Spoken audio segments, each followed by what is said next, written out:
Good morning. J'ai pas fini mon ice latte. Il est plus trop ice, il est juste froid. J'étais en train de ranger ma vaisselle et je suis tombée sur ça. Alors, faut savoir que moi, je suis pas du tout quelqu'un qui garde les récipients de ces sauces ou je sais pas. Enfin, je sais qu'il y a des gens qui le font et ma mère le fait beaucoup. Mais en fait, là, je me suis dit que j'allais... Non mais... Ah, mais sans ça, c'est magnifique. Ah, mais j'adore.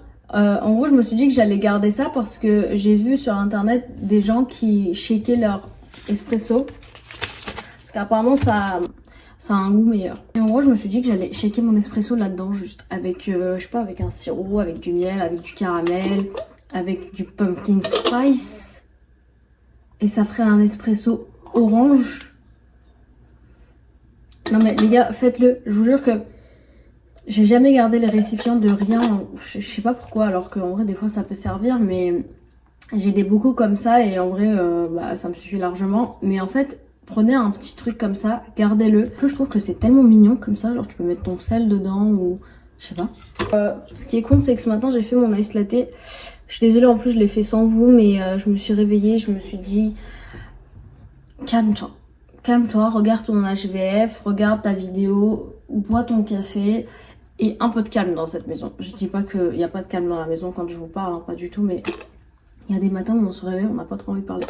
Ça n'a pas duré très longtemps, me voilà. Mais pourquoi est-ce que j'ai parlé de ça? Ah oui, je disais que j'avais déjà fait mon latte et que du coup, j'ai pas shaké mon espresso malheureusement. Mais dans la journée ou ce soir. Parce que aujourd'hui, si vous vous rappelez bien dans le dernier vlog, je vous ai dit que j'avais oublié mes sushis au travail et que je vais aller les chercher avec Coupi et qu'on va aller à la plage pour regarder le coucher du soleil. Ne me tombe pas sur la tête. Je vais prendre un plaid pour qu'on puisse s'asseoir dessus. Je lui prendrai une friandise, on prendra de l'eau et des sushis. Je prendrai aussi ma sauce soja parce qu'il me semble que j'en ai pas vu dans la barquette. Et on ira regarder le coucher du soleil. Donc il y a moyen que la fin de ce vlog soit vraiment nice. J'espère pour vous qu'il sera nice parce que vous êtes ceux et celles qui regardent. En ce moment, ce que je lis, c'est Émile ou de l'éducation de Rousseau. Je l'avais déjà lu quand j'étais en licence de philo. Mais je sais pas, il y a des fois où je retombe sur des livres et je me dis, tiens, ça, je l'ai lu à un moment où peut-être que j'ai pas tout saisi. Et en fait, je me fais une relecture. Et en vrai, je vous jure que relisez vos livres préférés que vous avez lus. Enfin, vos livres préférés, enfin, des livres que vous avez aimés. Auparavant, relisez-les parce que je vous jure qu'il y a toujours quelque chose en plus à en tirer quand on avance dans l'âge. Pourquoi je dis avance dans l'âge? Pourquoi est-ce que je parle comme une vieille? Parce que la licence en vrai c'était quoi? C'était il y a 4 ans. C'était... Oh, ma première année c'était il y a 5 ans. Ah oui, d'ailleurs ça me rappelle qu'il faut que je vous fasse une vidéo où je vous raconte mon parcours scolaire, comment je suis arrivée en France et tout, et à quel point ça a été compliqué le français et à quel point ça a été compliqué avec l'harcèlement aussi. Quand on arrive, qu'on est enfant d'immigrés qui ne parlent pas français, franchement, c'est pas toujours facile. Et que ce soit pour des personnes qui ont vécu la même chose, vous pourrez vous dire que vous n'êtes pas seul. Et pour les personnes qui, heureusement, n'ont pas eu à vivre ça, vous verrez comment ça se passe un petit peu pour les enfants qui arrivent et tout. Je vous jure que c'est un peu dur au début. Mais ouais.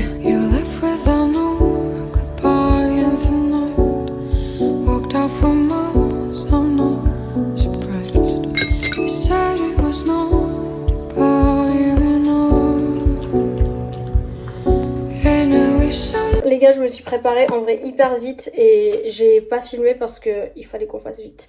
Et en plus j'ai déjà filmé une vidéo où en même temps je suis en train de me maquiller, donc allez le regarder. J'ai mis ça. Attendez.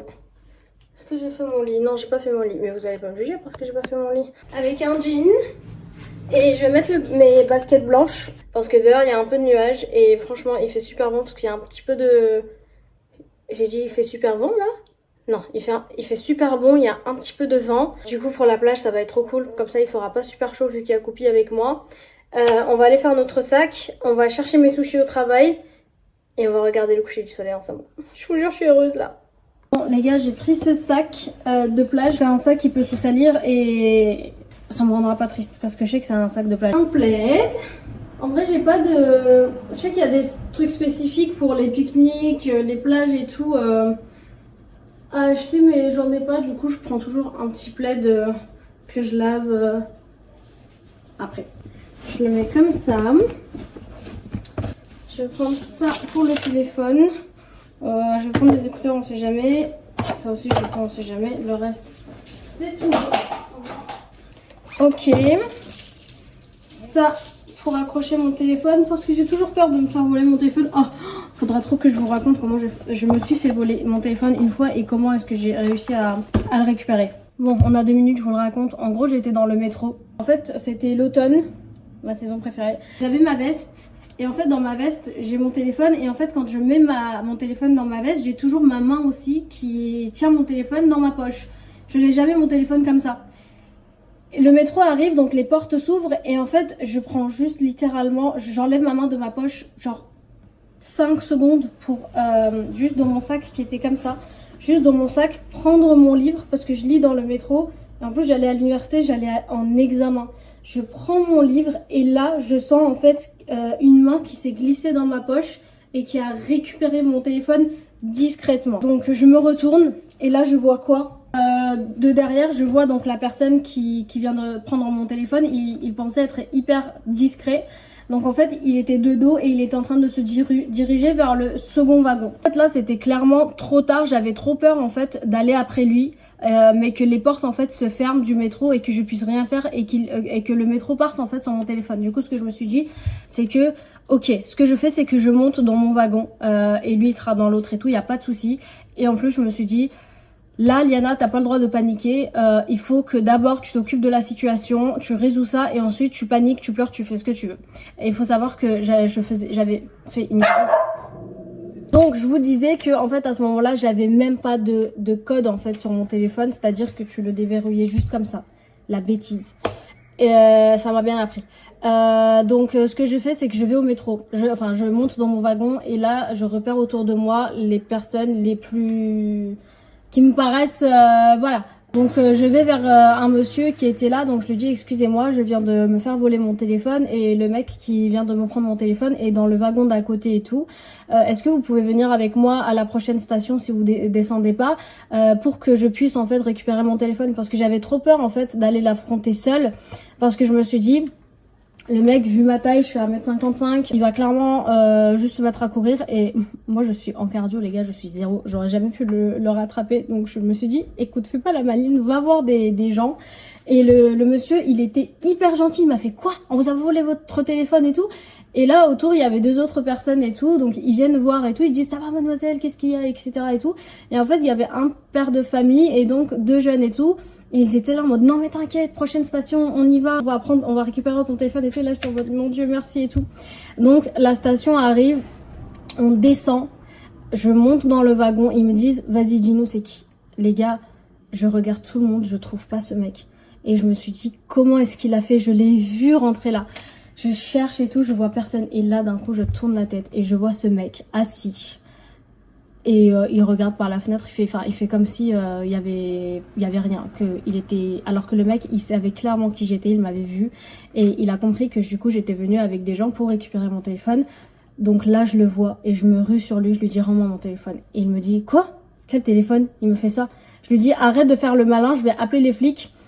J'avais pas de téléphone mais j'allais appeler les flics donc j'ai dit rends-moi mon téléphone et là les messieurs ils lui font fais pas le malin et tout, rends-lui son téléphone. Les gars, le mec. Donc, on va dire là, son pantalon, il est là, ok? C'est son pantalon, il fait ça. Et il sort mon téléphone de son caleçon, les gars. De son caleçon. Franchement, quand j'y repense, ça me saoule, ça m'énerve. J'ai envie de lui mettre mon poing dans la gueule. Et en fait, bref, j'ai récupéré mon téléphone et tout. Franchement, j'ai même pas pris mon temps à m'embrouiller avec lui. Et en fait, les gens autour, ils ont dit donc bravo à ces messieurs et tout parce que bah ils lui ont fait honte clairement. Ils lui ont dit t'as pas honte, t'es là, tu fais ça, etc. Tu veux le téléphone d'une jeune étudiante et tout. Et donc les gens autour, ils faisaient que féliciter ces messieurs en disant bah vous avez trop bien géré la situation, sans violence, etc. et tout. Et l'autre bah au prochain arrêt, il est descendu. Moi, j'ai remercié ces messieurs mais 1000 fois. Et après bah en fait, je suis partie en examen. En fait, j'avais pas eu peur de la situation, c'est-à-dire que j'avais pas peur que ce mec il me fasse quelque chose et tout, j'avais juste peur qu'il se barre en fait clairement avec mon téléphone. Donc je me suis mis à trembler un peu des mains et tout parce que c'était une sensation hyper bizarre que de se dire bah là on vient de toucher à quelque chose qui à moi on a essayé de me voler, tu vois. C'était la première fois que ça m'arrivait et j'avoue que ça m'avait un peu choquée. Et après je suis allée en examen et tout, j'ai quand même passé mon examen, je l'ai eu et tout, mais j'avoue que ça m'avait traumatisée. Et donc pour revenir à ça, maintenant j'ai acheté ça les gars et en gros j'attache ça à mon téléphone, il y a une coque qui vient avec et tout.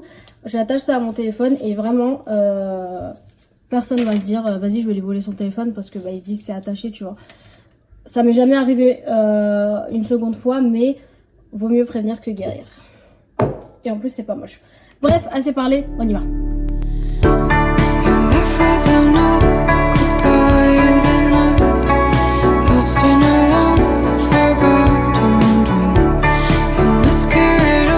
On est arrivé, mais il y a plus de monde que ce que je pensais.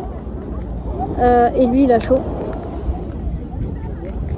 Et vous savez le pire c'est quoi? C'est que je lui ai pris du coup une petite gamelle et on est allé chercher de l'eau aussi pour qu'il puisse boire. Mais en fait le mec ne boit pas quand il n'est pas à la maison. Il faut qu'il soit à la maison. Là je sais qu'il a trop soif. Du coup je fais que mouiller sa tête, je mouille son corps. J'essaye de tremper mes doigts dans de l'eau et je lui mets dans la bouche. C'est fou de dire ça mais voilà. Et il ne boit pas alors qu'il a soif et alors qu'il fait chaud. Que faire? Regardez sa tête. Bois de l'eau un peu. Oh. Moi, je vais arrêter de forcer avec les gens et je vais arrêter de forcer avec les chiens aussi. J'arrête de forcer. Tu veux pas boire? Bah moi, je vais boire.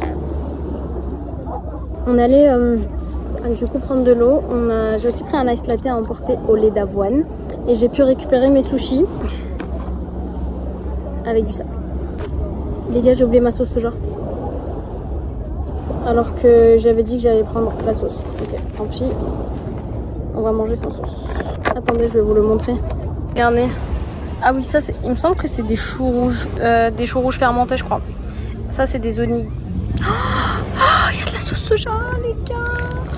Est-ce que c'est de la sauce soja? Ouais, c'est ça. J'espère que c'est salé. Parce que moi, j'aime pas la sucrée.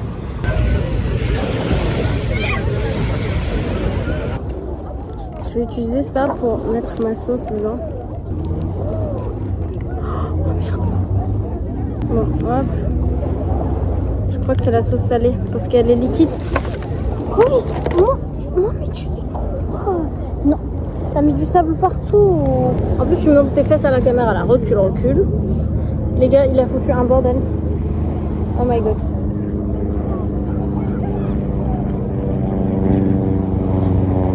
Regardez comment il a foutu du sable dans mon récipient à sauce soja. Et du coup là il y a du sable aussi. Je vais quand même le manger, c'est pas grave. Parce que je peux pas manger sans sauce soja.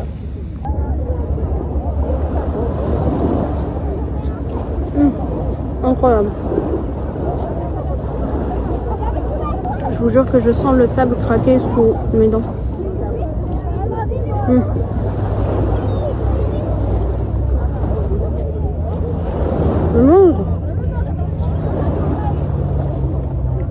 Ce chien il est bizarre, je le vends. Ta tête là. Les gars, il y a aussi des onigiri. Est-ce que vous pensez que ça se mange avec la sauce soja ou pas? C'est de la mangue. C'est de la mangue. Mangue avocat. Super bon. Mais dommage que... Oh mon dieu, je vais le tuer, il me fout la honte dans tout le monde. Je peux venir ici, mamie. Viens ici. Ça y est, le soleil il est un peu parti. Il se sent mieux que tout à l'heure. Vous savez quoi? Dans le métro, on a croisé une dame qui était tellement gentille. Koubi, il faut savoir qu'il a très peur des transports et tout. Et il aime pas en fait quand on sort de l'endroit où on habite parce qu'il commence direct à stresser parce qu'il connaît pas, il aime pas les gens, il aime pas le bruit, il aime pas les transports. Et en fait il y avait une dame, elle est venue, elle s'est assise à côté de nous et elle a caressé Koupi du début jusqu'à la fin. Et en plus elle a pris un papier et en fait elle faisait que lui faire du vent, c'était tellement chou. Et elle a fait ça je crois pendant 6-7 minutes et à chaque fois je disais non mais je prends le relais, non mais je prends le relais. Elle me disait non mais ça me dérange pas du tout, je le fais pour moi donc pourquoi je le ferais pas pour lui. Et j'ai dit mais dans ma tête, j'ai dit ça, mais les gens comme ça, je leur ferai confiance, mais à 1000%. Parce que les gens qui aiment les animaux, pour moi, ça peut pas être des gens méchants. Bon, il y en a, c'est des exceptions, mais en vrai, c'est hyper rare. Généralement, les gens qui aiment les animaux, c'est des gens qui ont un cœur, mais pour moi, c'est les meilleures personnes au monde, je vous jure. Je parle pas des gens qui ont la phobie des animaux et tout, je parle des gens qui vraiment pourraient voir des animaux souffrir et que ça leur ferait rien. Parce que les animaux, c'est innocent, ça a rien demandé, c'est comme des enfants en vrai. Oh, le sable qui me défonce les dents. Mais le sushi, il est bon. Je pense qu'on aura un joli coucher de soleil. Et vous savez qu'il y a un moment dans ma vie où je faisais tout le temps ça. Avant, j'habitais ailleurs et de là-bas, j'avais qu'un seul bus à prendre en bas de chez moi et ça me ramenait directement devant la plage ici. Et je prenais tous les soirs ce bus pour regarder tous les couchers de soleil possibles. Et les gars, j'ai des photos et des vidéos de couchers de soleil magnifiques que j'ai regardé à un moment, je faisais que ça. Malheureusement, là où j'habite actuellement, c'est pas un endroit super calme et super safe. Il faut que je change plusieurs transports et tout, et il y a des gens super bizarres dans les transports, donc je viens de moins en moins. Bref, j'adore les couchers de soleil. Oh mon dieu. Je vous jure que là, actuellement, j'adore ma vie. Et je parle pas que de ce moment-là, mais depuis un moment. Parce que même s'il se passe rien de ouf, bah tout ce qui se passe est quand même ouf parce que j'ai une belle vie. Je peux venir à la plage, je peux boire mon ice latte avoine. Je suis avec mon chien, il est en bonne santé. Les gens qui m'entourent sont en bonne santé. Et en plus, j'ai le droit de regarder les couchers de soleil, c'est incroyable.